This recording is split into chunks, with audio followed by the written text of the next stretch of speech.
Assalomu alaykum hurmatli talabalar. Bugungi darsimizning mavzusi reabilitatsion pedagogikaning psixologik asoslari. Tuzuvchi 1-kurs magistranti Abdujaparova Maftuna. Endi esa rejalar bilan tanishib chiqamiz. Rejalarimiz: reabilitatsion pedagogikaning mohiyati, psixologik asoslar va ularning ahamiyati, reabilitatsion pedagogikaning asosiy tamoyillari, o'quvchilarning psixologik xususiyatlari, reabilitatsion jarayonda psixologik yordam va so'nggi rejamiz bu xulosa qism. Endi esa rejalarimiz bilan birin-ketin tanishib chiqsak.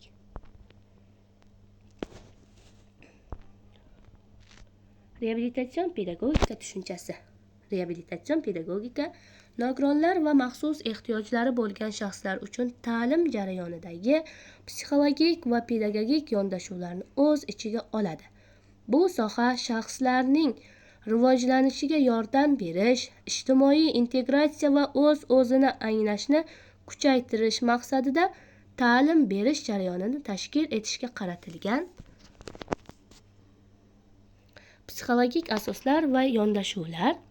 Reabilitatsion pedagogikada psixologik asoslar shaxsning psixologik holati, uning ehtiyojlari va qobiliyatlarini hisobga olgan holda ta'lim jarayonini tashkil etish zarurligini ko'rsatadi.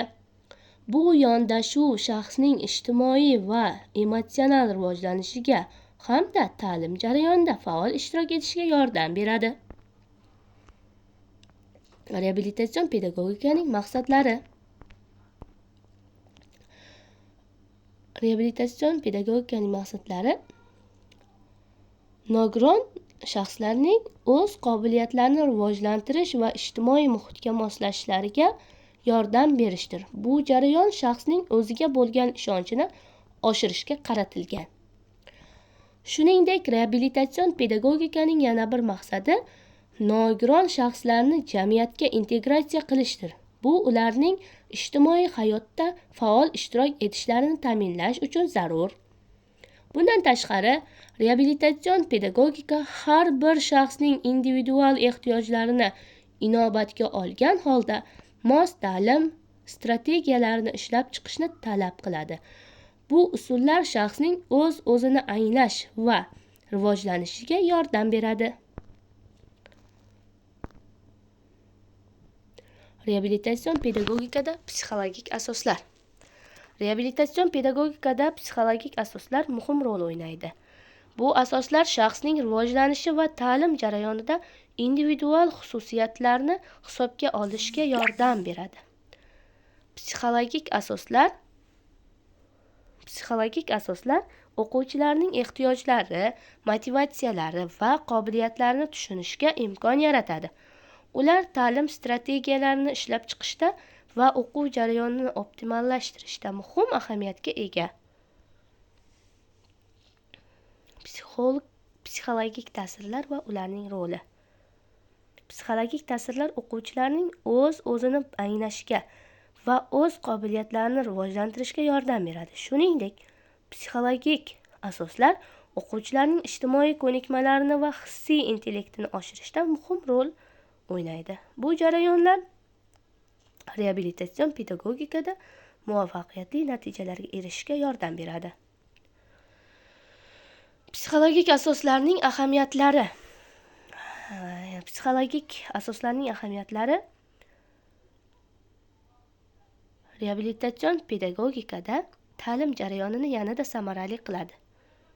Ular o'quvchilarning individual ehtiyojlarini inobatga olishga yordam beradi va shaxsiy yondashuvni ta'minlaydi.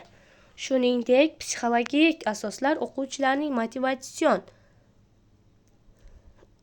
motivatsiyasini oshirishga yordam beradi. O'quvchilar o'zlarini qiziqarli va foydali ta'lim jarayonida his qilishlari muhim hisoblanadi.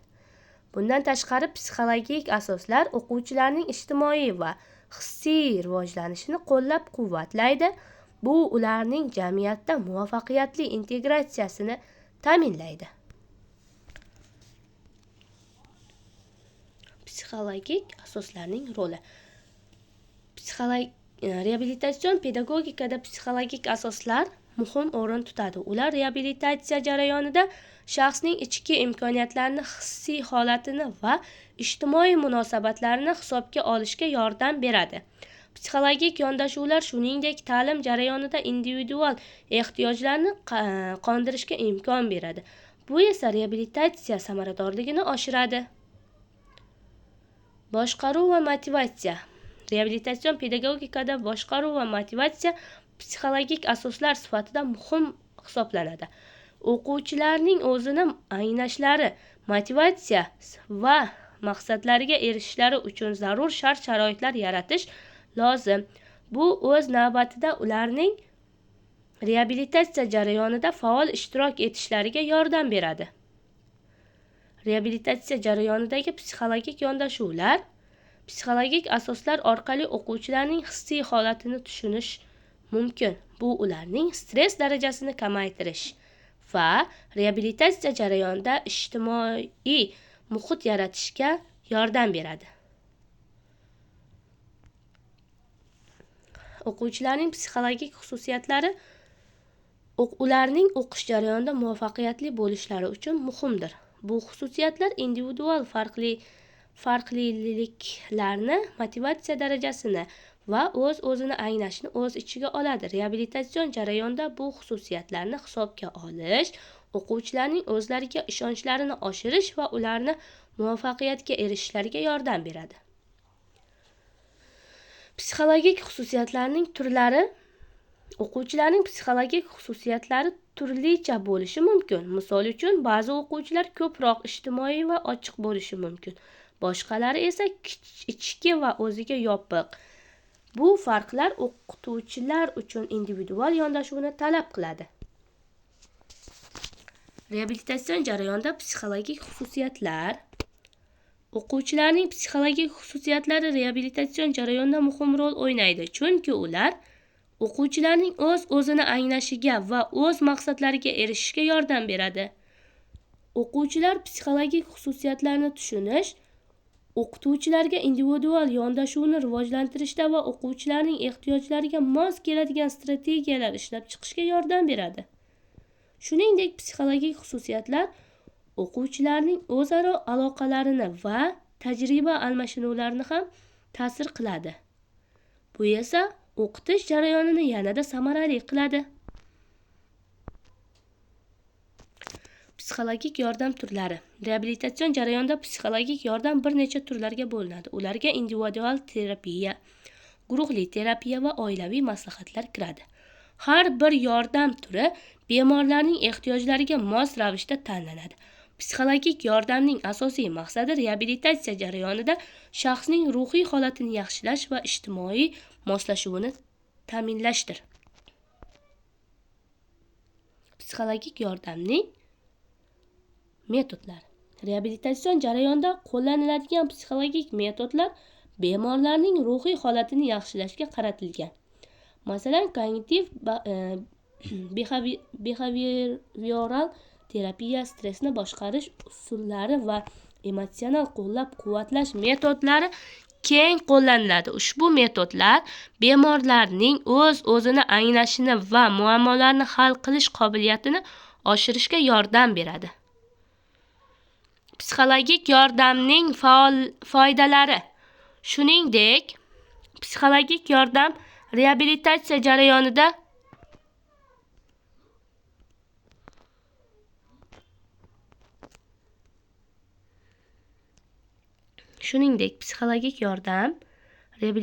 jarayonida o'zaro munosabatlarni kuchaytiradi. Bu bemorlar va ularning oilalari o'rtasida aloqa va tushunishni kuchaytiradi.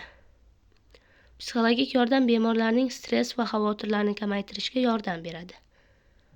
Reabilitatsiya jarayonida bemorlarning ruhiy salomatligini yaxshilaydi. Psixologik asoslar muhimligi. Reabilitatsion pedagogikaning psixologik asoslari shaxsning rivojlanishini va uning ijtimoiy muhitga moslashishini ta'minlashda muhim rol o'ynaydi.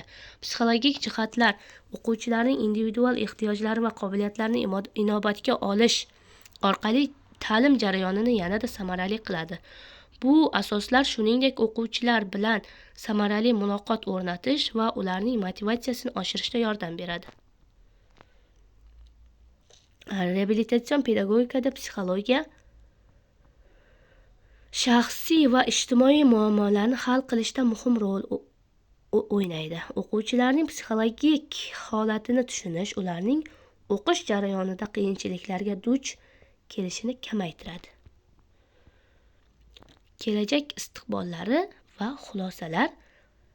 Reabilitatsion pedagogikaning psixologik asoslari kelajakda yanada rivojlanish kutilmoqda. Zamonaviy texnologiyalar va psixologik tadqiqotlar ta'lim jarayonini yanada samarali qilishga yordam beradi.